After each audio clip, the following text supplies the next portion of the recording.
Seon 180 coming up in 5, 4, 3, 2, 1. Be bold. Take risks. Lead by example. Believe in your power. Say what you feel, mean what you say. Join me at Seon 180 on this journey of discovery and advancement. And welcome to the Seon 180 podcast. I'm your host, Leslie Ann Seon. This podcast is all about igniting conversations and empowering lives with real talk, real people, and real change. With over 20 episodes across 4 seasons, we featured inspiring voices from the Caribbean and the diaspora, diving into topics like health, politics, leadership, the arts, finance, tourism, and much more. Topics that truly matter to our community. I invite you to check out my website at the podcast seon180.com or your favorite podcast platform to catch our latest episodes, and follow us on Facebook and Instagram for updates, advice, and engaging discussions. Today's topic: from beaches to battlegrounds, the Caribbean's climate challenge. I have a very special guest with us today, Dr. Ainka Granderson, the Resilience Program Manager at the Caribbean Natural Resources Institute. Originally from Trinidad and Tobago, she's a climate change adaptation specialist with over 8 years of experience working in climate change and environmental management in the Caribbean and Pacific Small Island developing states. She oversees a portfolio of projects on climate change and disaster resilience across the Caribbean region. She also co-convenes the Caribbean Climate Justice Alliance, which brings together over 60 civil society organizations, grassroots leaders and activists, academics, creatives, media, and other non-state actors to promote climate justice. Dr. Granderson has a Ph.D. in Resource Management and Geography from the University of Melbourne, Australia. I am delighted to have you on board. Welcome to Seon 180, Ainka. Thanks very much for having me. It's great to be here.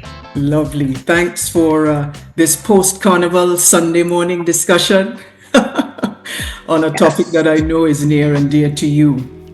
Now, I don't want to state the obvious, but it is clear for all of us to see that weather patterns and weather conditions have changed tremendously in the Caribbean over the last couple of decades. And so my first question to you is, are climate models predicting worse hurricane seasons and more unusual weather conditions? And if so, what can be done to mitigate the risks? So yes, both regional and global climate models, as well as other climate data, indicate that hurricanes and tropical storms are becoming more intense and will likely get even worse in the future in the Atlantic. And what this means is that we'll get more Category 5 hurricanes like Beryl and see more severe impacts from storm surge, coastal erosion, flooding, and high winds. And I think along with that, we're seeing more unpredictable rainfall and shifting seasons where rain comes when it doesn't usually and doesn't come when it's expected. Yes. As well as shifts in our ocean currents and even things like Sahara dust that I don't think people necessarily connect with climate change. We're seeing more of this linked to climate change and drier weather in Africa, and then obviously sargassum seaweed as well. And so all of this is affecting our health, our livelihoods, especially those based on tourism, fisheries and agriculture, and our natural environment. Correct. It's funny that you mentioned the Sahara dust and the sargassum issues. I didn't even think that there was a connection there. That's good for us to know. So tell me, what are some of the main challenges because of these unusual weather conditions? The rise in sea levels, the rise in the temperature of the sea, these severe droughts that we're getting, shorter rainy seasons, longer dry seasons. What are the main challenges that small-scale farmers and our fisher folk in the agriculture sector face due to these shifting rainfall patterns and prolonged droughts? So this is a really good question, because I don't think we always think about people like our farmers and fisher folk and some of the other vulnerable groups that are really on the front lines of this crisis, so to speak, because they're really heavily impacted by these weather conditions, and their livelihoods are very dependent on natural resources and vulnerable to changes in weather. So I work with small-scale farmers and fisher folk in Grenada and other Caribbean islands, and you'll hear them talk about the impacts and uncertainty from more extreme weather like storms, as well as storm surge, rough seas, but also floods and droughts that damage crops and livestock on farms and also create unsafe conditions for fishers out at sea. And then there's the problems accessing clean water to maintain crops and livestock, but also for processing and creating value-added products like all of the nice jams, jellies, the fish fillets, etc. that we can get as well. And I think also the rising temperatures lead to more sort of heat waves and really uncomfortable weather, and that can cause heat stress, both in humans, but also in livestock like cows, pigs, poultry. Right. And I think for Grenadians, especially with the Grenadines, rising sea temperatures is really important to think about, because that can cause coral bleaching, which has been very bad over the last year. We've seen some of the warmest sea temperatures in over a decade or so over the last year, and coral bleaching has been far-reaching and significant. And then there's also impacts on fish migration and the ability to catch certain fish when there's changing temperatures in the seas, changing currents, etc. So all of this is affecting productivity, ability to guard and farm and fish. Yes. And there's also new pests and diseases as well that are affecting crops. For example, I know there's slugs affecting lettuce. There's a palm weevil that's affecting coconut trees. So, there's all these things happening, which is really, I think, severely impacting their ability to be able to effectively, grow their crops or go out to fish. And so, that then affects our food security, because it can drive up food prices, lead to shortages. And this, is very significant for us, because we get a lot of our protein, particularly in these small islands, from fish and seafood. Correct. And this kind of challenge is across the Caribbean region, right? Our Yes. fisher folk and our farmers recognizing or acknowledging that this is actually due to climate change? Are they sensing the differences and perhaps paying more attention to the climate change narrative? So that's a good question. So I'm not sure everybody would say they probably know the term climate change, because it's very popular. It's in the news all the time, whether it's nationally or globally if you're watching CNN or BBC.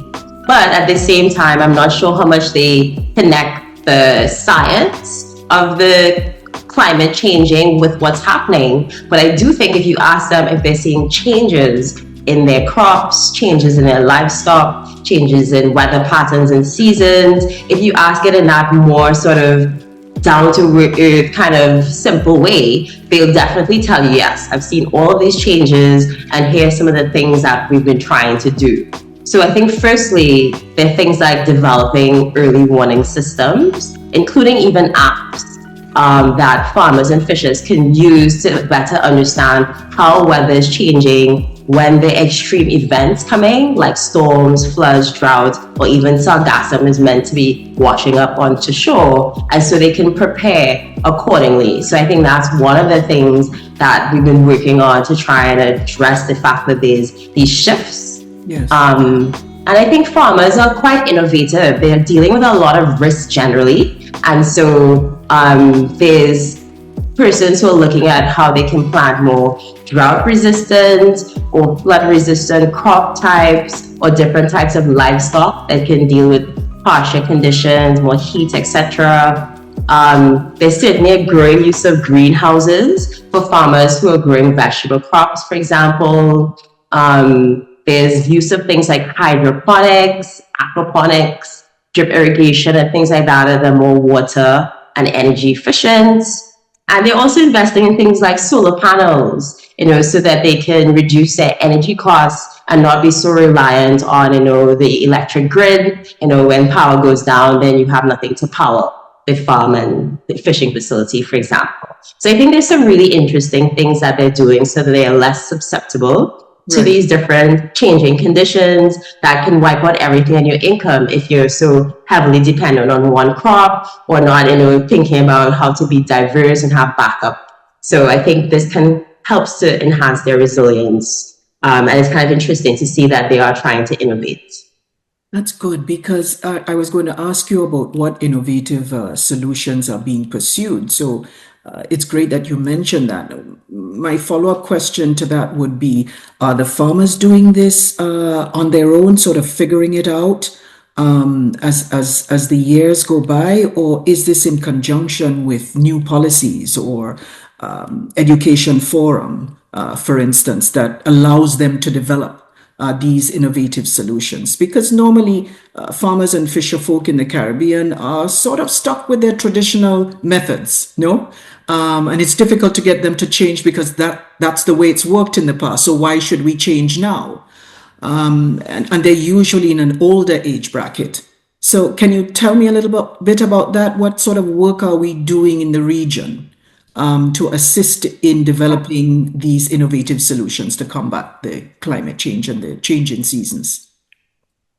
So yeah, definitely they're not doing it on their own. So our ministries of agriculture are very much trying to, be, innovative and try to encourage more what we call climate smart or resilient practices. Right. And that includes both departments of agriculture, but also fisheries departments. There's also several technical agencies that often, lend assistance in this space. So people might be familiar with CARDI, which is the Caribbean Agricultural Research and Development Institute. There's also ICA, which is the Institute for, International Cooperation on Agriculture. And then there's UN agencies like the Food and Agriculture Organization, all of which provide a lot of technical support for extension to go out to reach farmers as well as fisherfolk and try to help encourage them to switch to more climate smart practices, to maybe identify some of the more willing to take risks and innovative farmers and fishers to pilot stuff. Because what happens is if people see someone's doing well using a new technology or tool, they're much more likely to pick it up. But if you just come and tell them, hey, do this, and they're like, well, we don't know if it's going to really work, and we don't want to take the risk and do this, and then we don't make enough money, etc., and we go into more debt, etc. So I think that there are some interesting ways to try to encourage them to shift, and I think because they are seeing a lot of impacts that they are willing to make shifts. So for example, a lot of fishermen have started to shift to more energy efficient boat engines. And that's simply because they're spending so much more time at sea, using so much more gas, that even without fisheries necessarily pushing them to make that shift, they're doing it themselves just because it makes sense. Yeah. And that's true for many other types of technologies, in some cases where they just need the support to be able to make it easier to find and catch fish and diversify the way that they're approaching things. And so, I think they're quite open to making changes, even though traditionally they can be very resistant to change, especially if they're older fishers or older farmers. Yeah, so the economics really of it is driving the change almost by force. So that leads me to a curious question, and that is, are the accepting of new methods and new pursuits like the greenhouse farming and the hydroponic farming, is that something that's catching on, or it's still a wait and see? I think it's catching on, but at the same time, it's not something that's necessarily expansive. So it's not like a lot of farmers and fishers are doing this as yet. So I would say that it's something that you'd have to sort of continue to promote and encourage them to be able to make the switch, but also make sure that it's accessible for them in terms of the types of materials being used, the cost and the support to be able to put these things in. Yes.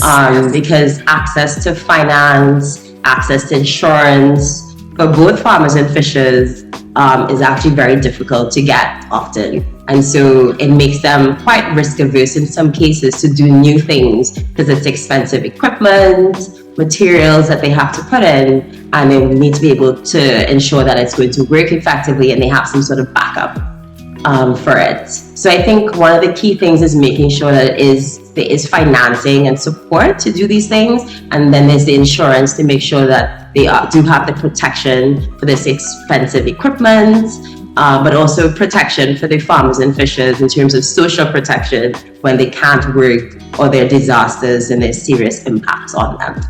I think those are very critical points that you raised, because I was thinking you can have all the innovative solutions in the world available, but if it is not cost effective, then our farmers and our fisher folk can't access it. So we must have a pool of financial support that allows them to draw on these resources, pursue the innovative solutions without thinking that they're going to go under. And so that leads me to another question, and that is, are Caribbean nations receiving enough international financial support for climate adaptation and climate mitigation efforts? So that's a great question. But I'll actually start by saying that there's some interesting things happening domestically in terms of trying to provide financing. So I think there's more work with cooperatives and credit unions to try and see how they can, improve access to financing for farmers and fisher folk. And there's some piloting of microinsurance schemes and livelihood protection schemes with some of the insurance providers as well, which I think are really interesting and valuable things. Yeah. And I don't know if you're aware, but actually in Grenada and a few islands, they're piloting a new agricultural label called the Climate Smart Agricultural Compliance, CSAC, kind of tool and label that rewards compliance with more climate smart agricultural practices and actually provides a climate premium for those farmers that are really invested in taking forward that label, and they actually get a top up to the kind of money that they receive for their various contracts, etc., based on this new label and premium. So that's actually been piloted as one way to provide financing and encourage the shift to more climate smart and resilient practices, which I think is very interesting. It is. But in terms of international support, sadly, the short answer is no. So the latest data shows that we receive more funding for mitigation actually and reducing our emissions than for adaptation to climate impacts, which is actually concerning because as small islands, we actually produce very little in terms of emissions. Yes. And so we actually need a lot more funding to adapt to the impacts that we're facing, whether it's on farming and fishing, but also on our infrastructure, as well as for loss and damage for big disaster events like Hurricane Beryl. Right. And so that's really concerning. And I think another stat that's really important is that less than 10% of the finance that we actually get reaches those on the ground that need it the most. So this includes households in poverty, small-scale farmers and fisher folk, disadvantaged women, persons with disabilities, and in some of the other islands, indigenous and maroon communities as well. So we're not seeing a sort of fair distribution of resources to those on the front lines. And so this is something that my NGO, CANARI, as well as the Caribbean Climate Justice Alliance that we co-convene, have really been advocating for more localized and equitable finance to address this kind of disparity that we're seeing. You see, this is part of the public concern, whether the financial support and assistance is actually trickling down to the man on the ground, or whether it's just funding organizations and their leadership to attend fora for talk shop purposes and advocacy purposes, but really we're not feeling it on the ground. And so there's a great deal of skepticism sometimes about that. I know we have a couple of prime ministers in the region who are building a platform for climate justice and climate resilience. Prime Minister Mia Mottley out of Barbados, Prime Minister Deacon Mitchell speaking about climate reparations and compensation. So at the senior top political executive level, obviously we are motivated to pursue more international financial support. I was reading worst case scenario about whether the Caribbean will become uninhabitable because of the disruptions that we face to our economies. Most of us being our economies based on agriculture and tourism, very fragile, very high risk, very vulnerable economic sectors. So it's interesting that you raise that point. And it leads me to ask you more about what kind of a climate agreements or policies have Caribbean nations been pushing for in the last 5 years? Because this is evolving so quickly. What was dominant 10, 15 years ago it's almost obsolete. It's now a new thrust. So can you tell me something about our key policies and current trends? Yeah, so I think it's important that you highlighted, Mia Mottley as well as Prime Minister Deacon Mitchell and some of the efforts that we're trying to push at a sort of global kind of level, which are important. So, for example, there's the Paris Climate Agreement, which was signed back in 2015. So it's actually going to be 10 years old this year. And globally, we committed to reducing our emissions, keeping global temperatures from rising more than 1.5 degrees Celsius above pre-industrial levels, and then ensuring that we provide adequate financial as well as technology support to developing countries like our small islands so they can respond effectively to the climate crisis. And our Caribbean countries, including Grenada, were actually very instrumental in really pushing for that 1.5 degrees Celsius goal to be included in the agreement. And people may be familiar with that tagline, 1.5 to stay alive, which is really a kind of important target for us in terms of making sure that, for example, it doesn't warm so much that coral reefs are no longer viable, that we're not getting to a temperature level where we're getting, storms and hurricanes every other year, that are constantly damaging us, and that sea level rise is not worsening at a really rapid rate, which might, flood a whole bunch of our coastlines, and even some of the lowest lying islands might be completely covered. So we really kind of focused in on that goal and really pushed on that. And that's something that we still push on. But sadly, recent data actually shows that we're close to breaching or reaching that goal, and that we really need to accelerate our efforts and be much bolder if we don't want this to happen and for the problem to get much worse than it already is. And so I think one of the important things that we're trying to do at the global level is advocate for those large, high-emitting countries. And here I'm talking about the US, UK, Canada, Europe, and those other places, that they really need to do their part and really take the lead in addressing this issue, because they're producing the majority, the vast majority of the emissions, yes, and really driving the problem. Yes, I call them the BDCs, the big developed countries. And for me, when you raise Paris 2015, immediately I'm thinking, but we now have a Trump presidency in place.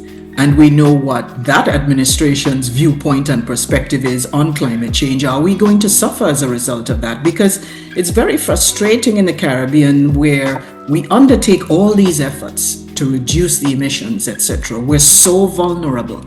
You talk about Bahamas, Cuba, Dominica, Grenada have all suffered a series of natural disasters, lots of flooding in Trinidad, etc. I mean, we are affected by this every single year. And we're heavily debt-ridden countries with vulnerable industries. Certainly, we need to be advocating at the international level, of course, to get these agreements and action on them. Not just talk about them, but action on them. What can we do without the US buying in, for example? So, that's a really great question. So the US pulling out of the agreement and also reducing significantly its funding in the region, but also for global action, is a significant issue, which I know actually came up in the last CARICOM heads of government meeting that was held just last month in Barbados.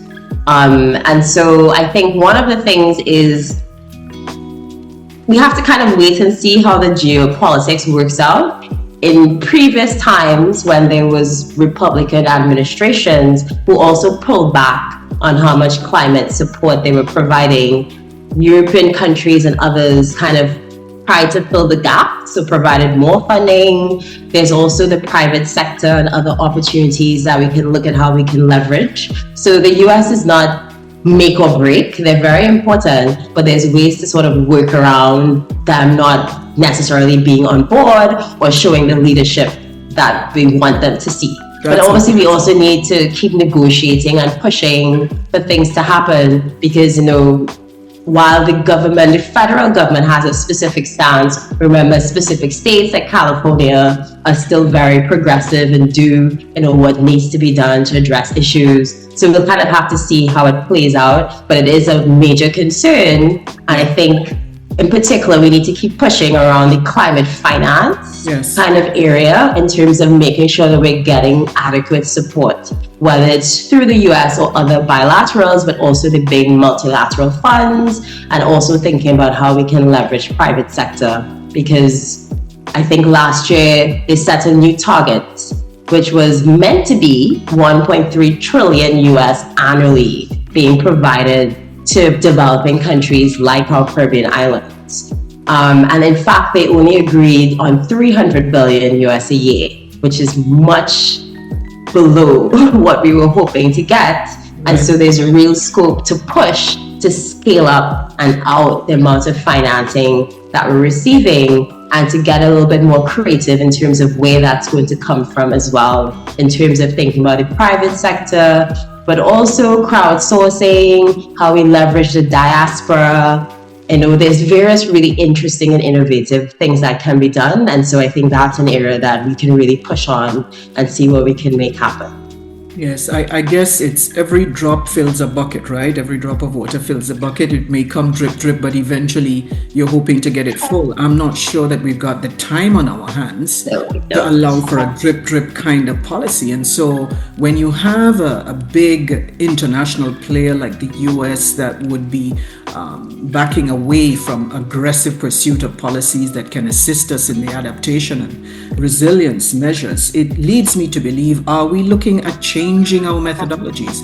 How we approach advocacy? Are we looking at the international power players to assist us? The oligarchy of billionaires who have loads of money available that might be philanthropists who can assist us in this process. So it's not just our representatives from the region, because by our very name, small island developing states, we are like a fly on the wall almost.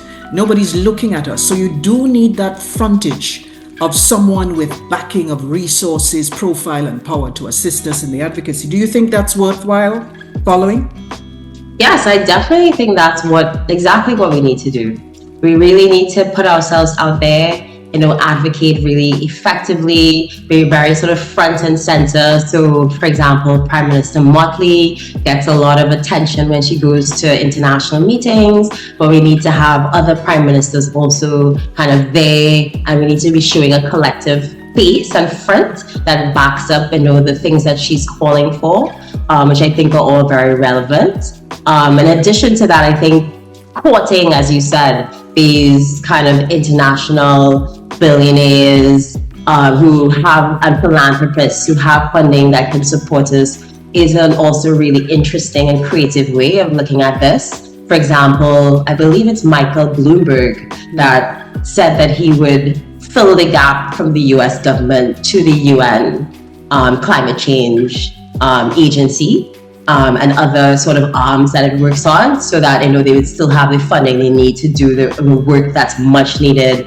and critical in terms of time. And so we are seeing some people step up, and so being able to encourage that to happen more is really important, and thinking about how we can, you know, get our private sector domestically, regionally, but also broader investment to really kind of leverage that to address some of these issues and not look entirely to these sort of big international funders like the World Bank and those big funds like the Green Climate Fund, Global Environment Facility, etc., to provide the majority of the financing, because I'm not sure that's where it's going to come from.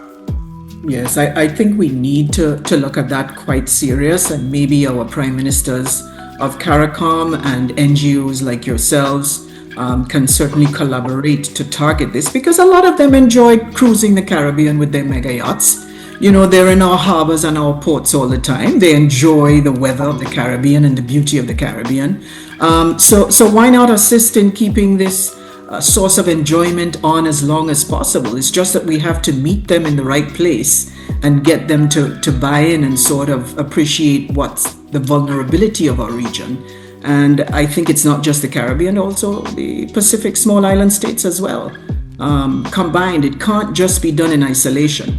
I think it's an all-around effort, and we need to keep it on that high point of the radar, and not just be scaremongering, but backing it up with data and statistics, which I'm seeing a lot more of coming from entities like yourselves and internationally.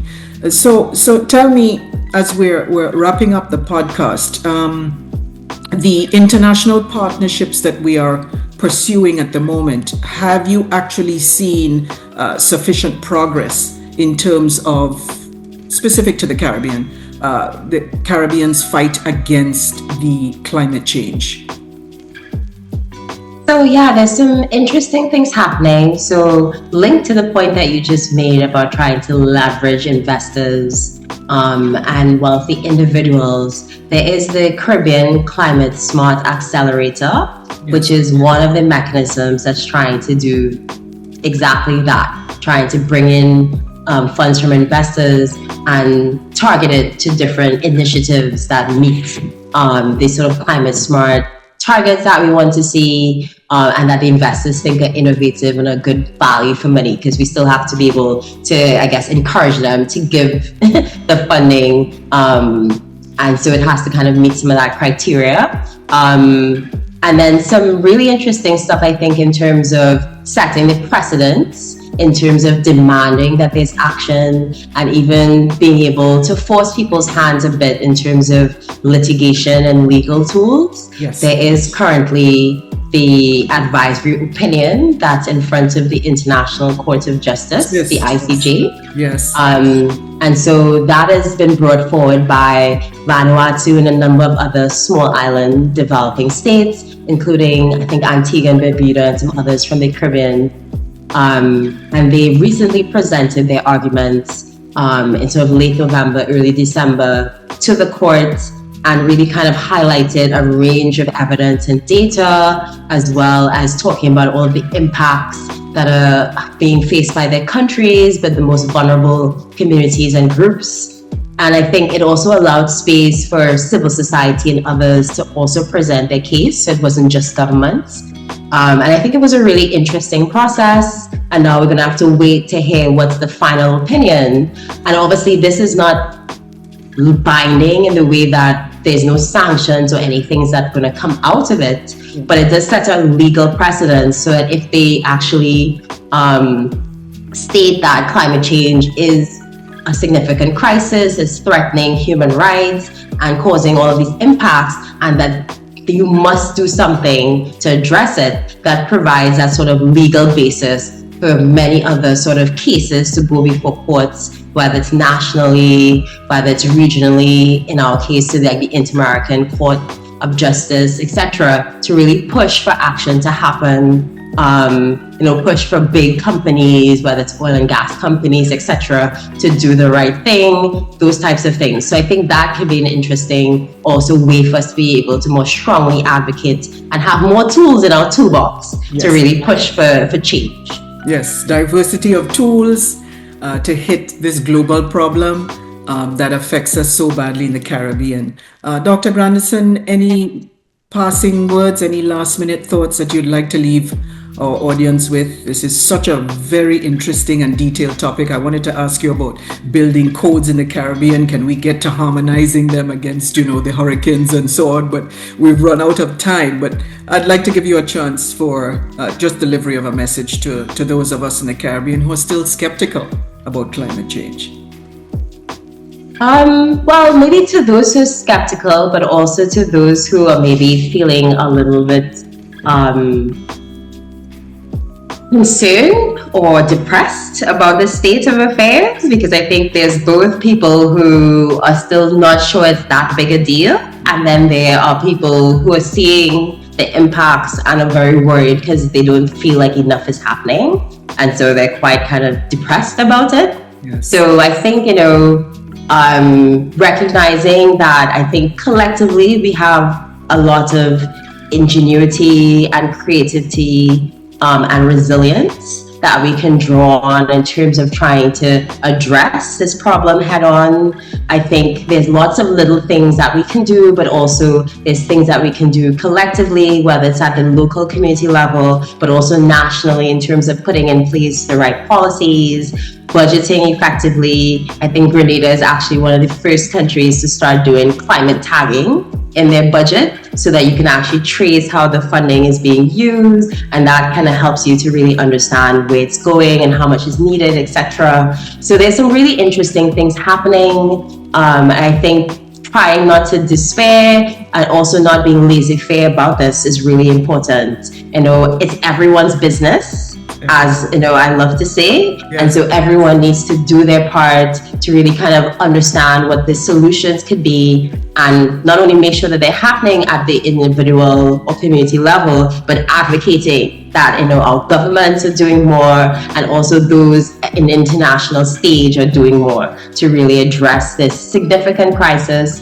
and make sure we have a sort of just and equitable outcomes that we want to see, because we don't want business as usual. I think to address this, we need to see sort of transformative kinds of actions, and we really need to pull everyone up with us. So we also need to see sort of really just kind of approaches to this as well, and remember our most vulnerable and those on the front lines as part of the work that we're doing. So that's what I would kind of end on that note. Thank you. I see your passion for this topic coming through loud and clear. Thank you for the work that you do and for empowering us and our audience with the knowledge and information as to the efforts that are ongoing for climate change, resilience, adaptation, and the risk to our climate and the risk to our countries in the Caribbean. I do appreciate your time today, and thank you so much for joining us on this podcast. Thanks so much for having me. It's been great to be here. Great. Thank you so much. Enjoy the rest of your Sunday. Yeah, you too, and same to the listeners as well. Thanks a lot. To our audience, thank you for being with us on the podcast Seon 180. Today's topic, From Beaches to Battleground, the Caribbean's Climate Challenge. Delightful conversation, very informative, and it shows how much we have a role to play in dealing with the climate challenges facing the Caribbean and the world at large. Let us continue to support these efforts. This is Season 5 in 2025 as we continue to learn from our community of professionals and experts who have graced our platform. Don't forget to hit us up on the social media platforms. We do love hearing from you. Tune in again next Sunday for another episode, or check us out anytime on YouTube and on Seon180.com for all current and past episodes. This is Seon 180. Take care, everybody.